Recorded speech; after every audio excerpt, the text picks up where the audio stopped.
So one question, you may be asking yourself maybe something like this. Ken is retiring. We are raising money for a scholarship for students in the master's degree program, which will, by definition, be absent Ken. Right? So you're probably saying, will the program be in good hands? As I think you will see in our first speaker tonight, the answer to this question is an unqualified yes. Tracy Statler is a longtime colleague and friend of all of us, and certainly Ken, and an associate professor in the Department of Kinesiology, specializing in performance enhancement and sports psychology. She's the lead psychology consultant for USA Track and Field, an organization with which she has been associated for 17 years. She is also past vice president and is currently on the executive board for the Association for Applied Sports Psychology. I missed the line there, but you get it. With her colleagues, Lenny Wiersma and Andrea Becker, both current elite level coaches, while also being excellent scholars. And I want to emphasize this very strongly. These are tenured faculty who are also coaches. They are paid employees of another university, but they are walking the walk. Not ivory tower. They are scholars, but they also are coaches. And isn't that what a certain person kind of mapped out a long time ago? That coaches would understand performance enhancement techniques and be on the ground with athletes, immersed in athlete culture. That's exactly what this program is continuing.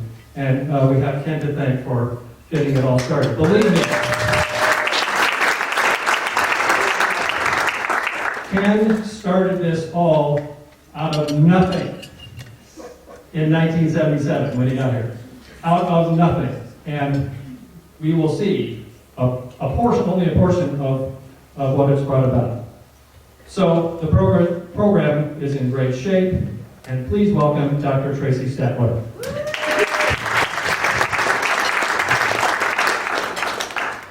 Thank you, Steve. Appreciate the intro. A little pressure. But thankfully this man taught me something about handling pressure, so I think I can handle it. Take a deep breath. Find my focal point. Got it. Okay, ready to go. All right, so I was asked to come here tonight and speak from the perspective of a faculty member, but the reality is I've only been a faculty member with Ken for about 8 years. I've known him for 27. So while I'll talk about being a faculty member with him in a moment, I want to start off with my very first introduction to Ken Ravizza. And I don't know if you remember this, but I'm going to tell the story anyway. So we'll see. Watch his body language. We'll see if there's a... Okay, so the year is 1988. I'm a junior in college, North Carolina. Journalism major. Had no idea what sports psychology was. Decided after taking a sports psychology class, because I was an athlete who was in desperate need of a sports psychology consultant, that this is what I wanted to do with my life. I went to one of my advisors at the time who said, if you're really serious about this, if this is what you really want to do, you need to go to this conference in Virginia. This conference, it's a regional conference, it's hosted by a guy named Bob Rotella. He's a pretty big wig in the field, and all the big wigs in the field are going to be there. Go listen to these guys, get a sense of what this field is really about, learn something, and then come back and we'll talk some more. So I pack up my little 1976 Honda Civic. I tool my way out to the University of Virginia, don't know a single person. I sit in this big auditorium for 3 days, and my mind is just blown. And I'm listening to all of these people, these unbelievably passionate people, talk about this field that I knew nothing about. But in that moment, I decided, yep, much to my parents' chagrin, I'm going to change my major yet again, and I am going to seek out this degree.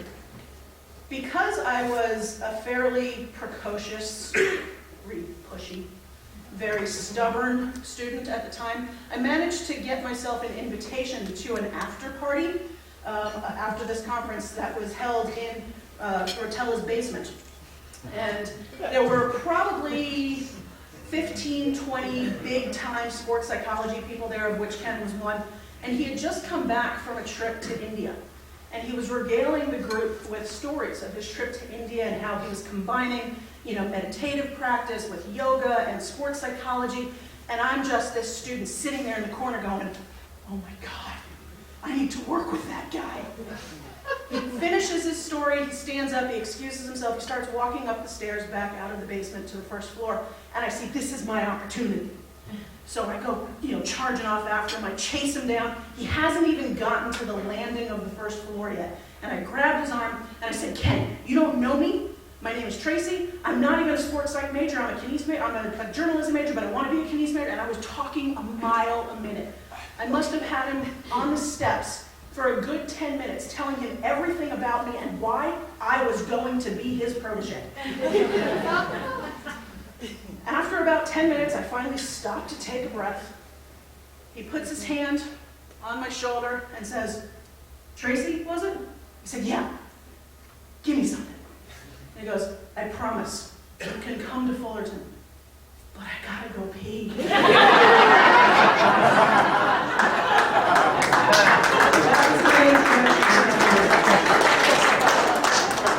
So there I am, mortified.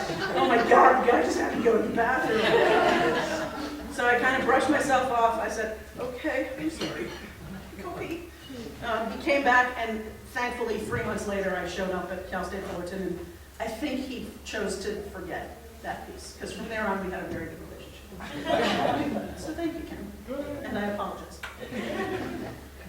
When you think about working with Ken, I think if you look around the room, there's a vast variety of different people here from different walks of life, from different parts of the confluence of places where Ken's life has touched us. So I'm going to speak just really quickly from the perspective of a faculty member.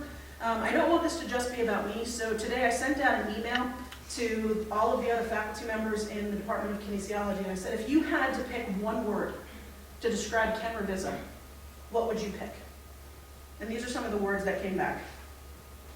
Enthusiastic, dedicated, passionate, alive, inspiring.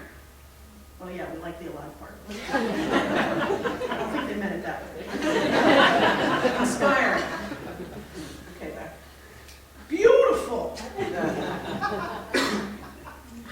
Joyful. Caring. Compassionate. Unique.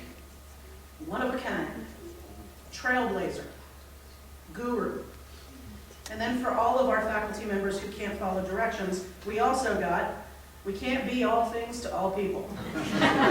7 words, not one, but a very reasonable interpretation of what my question was about.